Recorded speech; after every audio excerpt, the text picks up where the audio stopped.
Bismillahirrahmanirrahim. Sanurihim ayatina fil afaki wa fi anfusihim hatta yatabayyana lahum annahu al-haq. Awalam yakfi bi rabbika annahu ala kulli shay'in shahid. Ne do t'u avëm të mundshme atyre që t'i shohin argumentet tona në horizont edhe në vetët e tyre, dhe që t'u bëhet e qartë sa i Kurani është i vërtet. A nuk mjafton që Zoti yt është dëshmitar për çdo gjë? Surja pra Fusilet, ajeti 53 me radhë, këto argumente të fuqishme, ku thot i madhrishmi Allah, a nuk i shohin pra këto argumente, pra që t'i shohin këto argumente në horizonte dhe në vetët e tyre. Pra hidhen një shikim dhe shiko për rreth teje gjitha këto pemë, kodra, male, fusha, shiko një herë dhe qiellin, gjithësinë, që Allah u thot për të pasha qiellin që kthen, ose mëj, pra e përmend qiellin që kthen në surën Tarik. Shikoni yjet, shikoni pra kozmosin rreth jush, shikoni gjithçka pra që ju rrethon. A nuk është argument i mjaftueshëm për ju që ta kuptoni se është një krijues i cili ka krijuar gjitha këto? Nëse ju vizitoni fabrikën e faves ose ndonjë fabrikë të caktuar, do t'ju tregohet historia e asaj fabrike, se kush ka qenë pra ai i cili ka prodhu pra makinën e parë që ka hedhur në treg, pra ai shpiksi i parë, siç ishte shpiksi i parë i makinës me avull James Watt, i cili bëri makinën me ujin e avullin, dhe sot që është shpiksi i njohur i Teslas, pra makinës me rrym, pra që është Elon Musk, i bazuar nga Nikola Tesla, i cili me Thomas Edisonin bën një zbulim madhor për botën.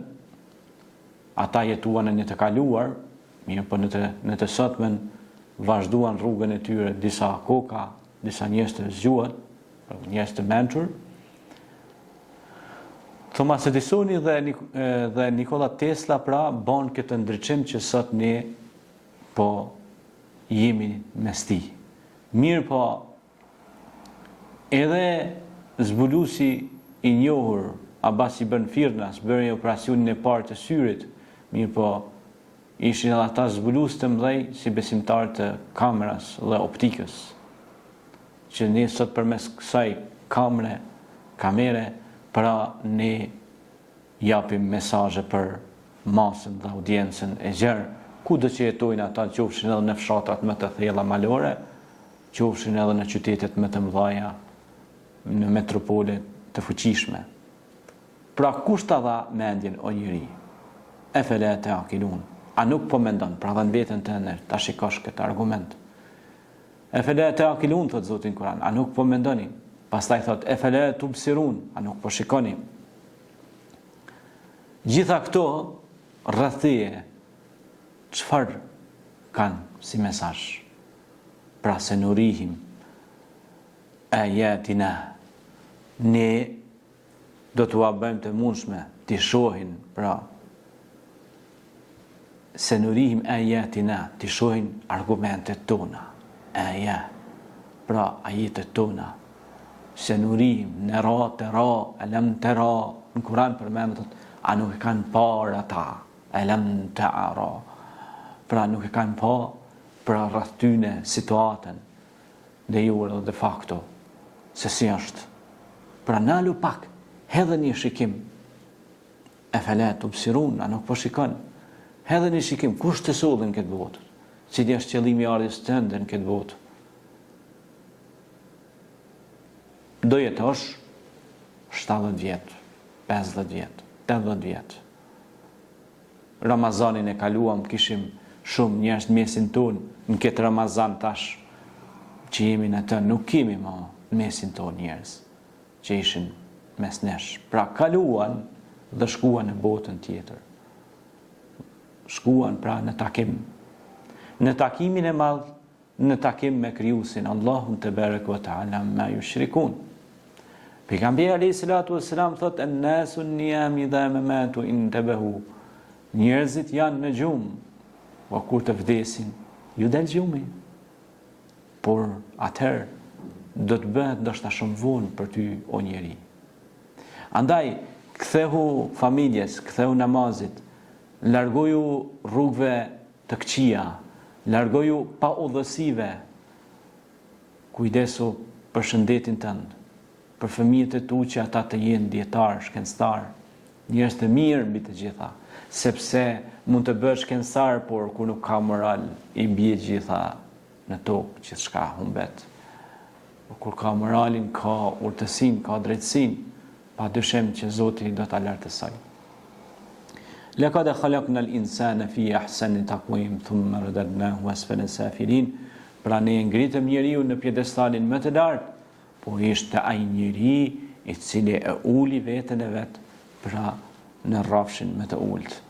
Pra uli veten me vepra jo të duhura.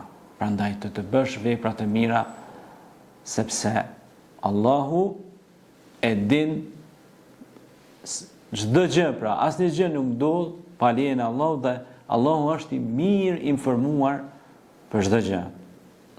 Prandaj besimtar, Kurani dhe ky ajet kuranor pra që thot ne do të abojmë të moshme të shihni argumentet tona pra në horizonte po edhe në veten e juaj.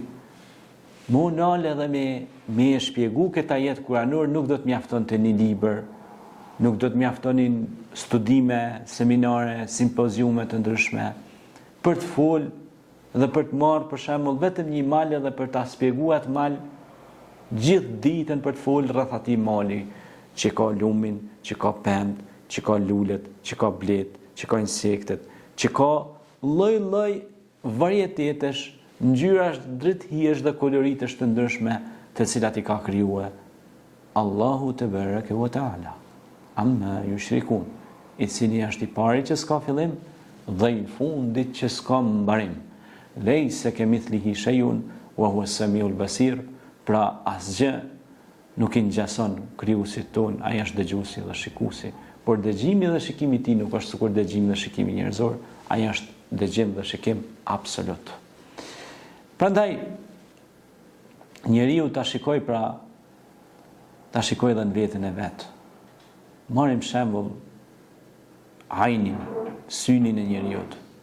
Çfarë perfeksionizmi jashtëzakonshëm, retina, bebza e syrit, shikimi, çfarë distancë të shikimit, qoftë nga afër, qoftë nga larg, një mrekulli e vërtetë. Alam naj'al lahu al-'aynayn wa lisana wa shafatayn wa hadaynahu najdayn. Thot, a nuk ja dham njeriu dy sy, pra të mendoj, dhe gjuhën që ka mes nufëllave, dhe drejtuam dhe udhëzuam atë. Pra Allahu shpesh herë tregon pra për njeriu se sa gjëra i ka lënë, pra i ka kriju për njeriu dhe e ka kriju edhe vetë njeriu.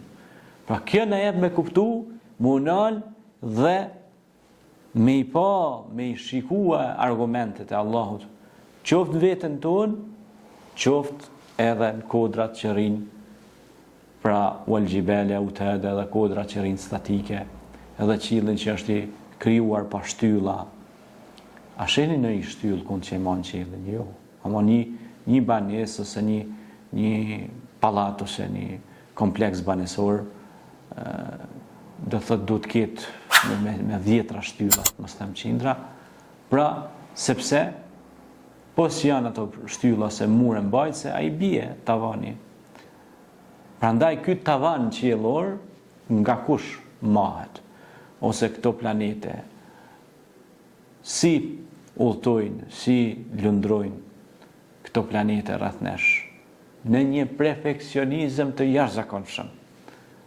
Kush i krijoi? Hu Allah, është Allah. Prandaj të flasësh për argumentet në veten tonë dhe horizonte nuk mjafton thjesht një ligjërat ose një emision i caktuar, sigurisht se do duheshin shumë pra emisione edhe nuk do të mjaftani. Allahu ju shpërbleft dhe atëherë shimin takimin e radhës. Selam aleikum, paqja dhe mëshira e Zotit qoftë me ju të gjithë.